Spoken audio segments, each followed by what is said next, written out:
En el transcurso de la historia, el hombre se ha encontrado frente a nuevos descubrimientos que han convulsionado sus conocimientos. Durante milenios, todos estaban convencidos de que la Tierra era plana, es decir, que al llegar a un punto determinado, los objetos se caían.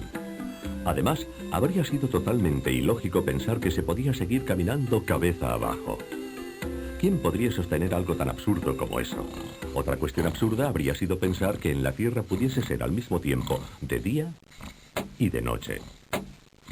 Es decir, que mientras algunos trabajaban bajo el sol, para otros era de noche. Todavía era más absurda la idea de que pudiera existir un punto de la Tierra que, una vez cruzado, hiciera retroceder un día. En cambio, hoy sabemos que volando, por ejemplo, de Tokio a Honolulu, se cruza la línea de la fecha y se retrocede en el calendario. Naturalmente sabemos que cuando en California es mediodía, en Moscú es medianoche, y que los australianos están cabeza abajo respecto a nosotros y nosotros respecto a ellos. En el pasado, todas estas cosas estaban fuera del alcance de la experiencia humana y, en consecuencia, parecían incomprensibles. Actualmente, a nosotros también nos parecen incomprensibles las paradojas del espacio y del tiempo derivadas de la teoría de la relatividad, precisamente porque están fuera de nuestra experiencia cotidiana. Por ejemplo, ¿cómo es posible que cuanto más cerca se está de la velocidad de la luz, más lentamente transcurra el tiempo? ¿Cómo entender que si un astronauta viaja durante un tiempo a una velocidad cercana a la de la luz, cuando regrese a la Tierra encontrará a su hermano gemelo mucho más viejo que él? ¿Y cómo es posible que a esta altísima velocidad un objeto se contraiga aumentando su masa? El hecho es que estas paradojas nos parecerían totalmente normales si formaran parte de nuestra experiencia cotidiana. Pero esto no sucede por una sencilla razón. Estos fenómenos se hacen evidentes únicamente al viajar a velocidades muy cercanas a la de la luz, y estas velocidades están más allá de nuestra capacidad. Basta con pensar que el objeto más veloz que ha construido el hombre es una sonda interplanetaria que en el momento de máxima velocidad puede alcanzar aproximadamente los 20 kilómetros por segundo. Pues bien, la luz es 15.000 veces más veloz. 300.000 kilómetros por segundo, es decir, que un vehículo interplanetario actual, comparado con la luz, se encuentra en la misma situación que una tortuga en relación a un reactor. Es 15.000 veces más lento. Por esta razón, nunca hemos podido entrar en la zona mágica en la que tienen lugar estas paradojas. Pero, ¿por qué suceden únicamente cerca de la velocidad de la luz? En realidad, se producen siempre, incluso a baja velocidad, pero los efectos son demasiado pequeños para que nos demos cuenta. De hecho, su crecimiento es muy rápido al aumentar la velocidad. Basta con un simple ejemplo para entender este concepto. Cogemos un objeto de metal y lo acercamos poco a poco a un imán. Cuando está a 1 metro, el efecto de atracción no se advierte, aunque en teoría existe ligeramente. Tampoco sucede nada a medio metro, y tampoco a 20 centímetros. Pero a medida que nos acercamos, esta atracción empieza a notarse y aumenta cada vez más.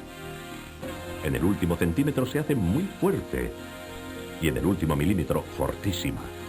Finalmente, en la última milésima de milímetro es casi irresistible.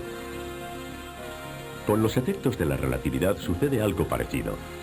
Con la velocidad del automóvil estamos aquí, con la del cohete interplanetario aquí. Es decir, en un punto en el que, en teoría, el efecto de la relatividad existe, pero es inapreciable. Solo disponiendo de astronaves capaces de acercarse a la velocidad de la luz, entraríamos en el terreno de los efectos muy evidentes y bastaría, cada vez, un pequeño acercamiento para multiplicar este efecto y amplificar las consecuencias. De hecho, según una tabla aproximativa, suponiendo que una astronave parta hoy y regrese dentro de 1000 años, viajando a 294.000 kilómetros por segundo, el tiempo relativo a bordo sería de 200 años. Pero sería suficiente con acelerar un poco, es decir, llegar a 299.792 kilómetros por segundo para reducir el tiempo a solo 2 meses. Después, bastaría con acelerar muy poco, solamente 4 centímetros por segundo, para hacer descender el tiempo relativo a bordo a solo 3 días. Partiendo de esta base, podemos llegar a una consideración que normalmente se olvida. Hemos visto que la velocidad de la luz es muy elevada, 300.000 kilómetros por segundo. Pero solo resulta muy elevada si la comparamos con nuestra manera de vivir y de movernos. Es decir, si la comparamos con una bicicleta, con un avión e incluso con un cohete. Contemplándola en el panorama general del universo, se trata en realidad de una velocidad bastante modesta. ¿Por qué? Porque es cierto que un fotón de luz emplea menos de 1,5 segundos para ir de la Tierra a la Luna. Pero también es cierto que emplea ya 8 minutos para ir de la Tierra al Sol. Si nosotros pudiéramos estar en el planeta Urano y viéramos viajar los destellos de luz de la Tierra al Sol, nos daríamos cuenta de que esta velocidad no es tan elevada. Veríamos avanzar la luz como un caracol.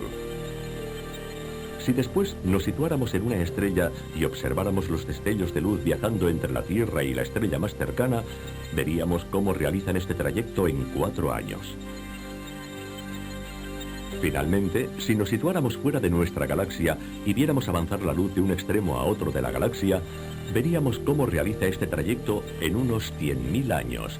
Es decir, nos parecería casi inmóvil. A partir de aquí, podemos ejercitar nuestra imaginación. Supongamos que la velocidad de la luz no es de 300.000 kilómetros por segundo, sino mucho menor, solo de 100 kilómetros por hora. Pues bien, en ese caso, nosotros podríamos experimentar cotidianamente los efectos de la relatividad. Por ejemplo, podríamos ver cómo un automóvil en la carretera se contrae a medida que aumenta la velocidad y no consigue alcanzar jamás los 100 kilómetros por hora, que serían un límite insuperable, ya que, para que el coche acelerara a esa velocidad, sería necesaria una energía infinita. Y también la masa del coche sería infinita. También podríamos ver cómo a bordo del automóvil todo se desarrollaría lentamente, tanto más lentamente cuanto mayor fuera la velocidad. Si este coche viajara de esta forma durante 10 años seguidos sin detenerse, ¿qué sucedería? Pues bien, al llegar a casa y frenar, la longitud volvería a ser la misma de antes y el tiempo a bordo transcurriría tan bien como antes. Pero, mientras que para la gente que se quedó en casa habrían pasado realmente 10 años, para los que estaban a bordo habría pasado mucho menos tiempo, quizás solo 10 semanas o 10 días, según la velocidad, debido a la mayor lentitud del tiempo, y en consecuencia, a la mayor lentitud de la vida y de los procesos vitales. En un mundo como este, los efectos de la relatividad serían una rutina cotidiana. Por ejemplo, en un partido de tenis, debido al efecto de la velocidad, la pelota se contraería en cada golpe. Después, al detenerse, volvería a sus dimensiones anteriores. Después de un tiempo, ya no tendríamos en cuenta lo extraño del caso y lo consideraríamos una ley física normal, como en realidad es. Y al subir a un tren que viajara de Turín a Roma, sabríamos perfectamente que, mientras los relojes de las estaciones ferroviarias señalan una duración del viaje de 8 horas, nuestro reloj señalaría quizás solo 1 hora, porque al viajar cerca de la velocidad de la luz, habríamos vivido más lentamente. Y cuando hubiéramos llegado, volveríamos a situar las manecillas correctamente, tal como hacemos al bajar de un avión que ha atravesado distintos usos horarios. En resumen, los efectos de la relatividad ya no nos sorprenderían si viviéramos en esta dimensión que en realidad no podemos experimentar porque la velocidad de la luz es demasiado elevada para nosotros.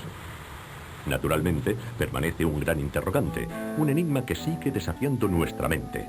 ¿Por qué sucede todo esto? ¿Por qué motivo cambian el tiempo y las dimensiones con la velocidad? En cierto sentido, la respuesta es muy sencilla. Siempre ha sido así, aunque nosotros no nos hayamos dado cuenta porque nunca hemos experimentado estas velocidades.